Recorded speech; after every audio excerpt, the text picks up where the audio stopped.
Arcane Odyssey has lots of different magic with different benefits and advantages of each one, from light magic which does no damage but is fast enough and blinding enough to make you want to alt F4, to explosion magic with its AoE literally bigger than Nekocaro Avocado doing a mukbang video on YouTube. There are intended consequences of each magic, however for a couple of them, there are very unintended side effects, so potent that it could turn your computer into a pile of flaming ash by using ash magic.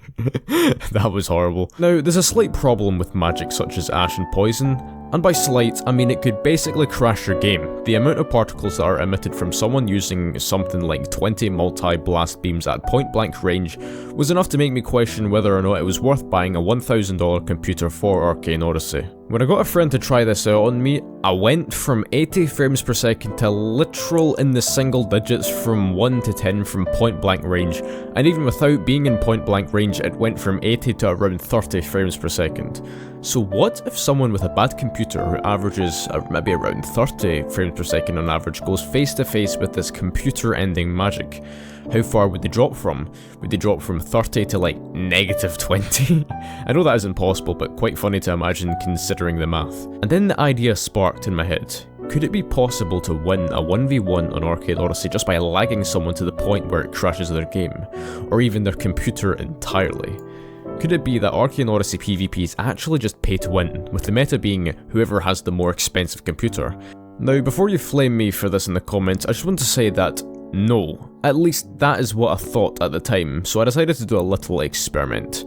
I got someone with a good computer using ash magic and made him 1v1 someone without, but with a far worse computer to see if it's possible for him to actually just win the 1v1 just by spamming ash clouds and attacks, causing the other person's game to just die. And it actually worked. However, I couldn't exactly see it from his perspective, because as soon as he started streaming to show the amount of lag the ash was causing, his entire computer literally just crashed. And at the time I had no idea what happened because he just suddenly left the VC and he didn't join back for the next 10 minutes, but yeah, it actually worked to my surprise. So there you have it, boom, the new meta against poor players. Thank you guys so much for watching, but I actually wanted to see what it would look like from my perspective, so to try to emulate what a bad computer would look like, I had to seriously nerf my computer. And I did this by opening two instances of Roblox, one with the Microsoft Store app and the other one from the website.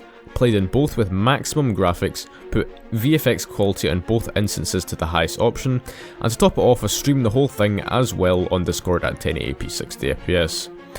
And I reran the test, and to my surprise the performance didn't really change by much, so I was kind of disappointed that I couldn't see how it looked like from the perspective of someone with a worse computer, but I'm also kind of glad that it didn't work, because at least I know now that spending $1,000 on a computer just for Arcane Odyssey in the end was entirely worth it. And now with that knowledge, I can finally sleep well at night. I think.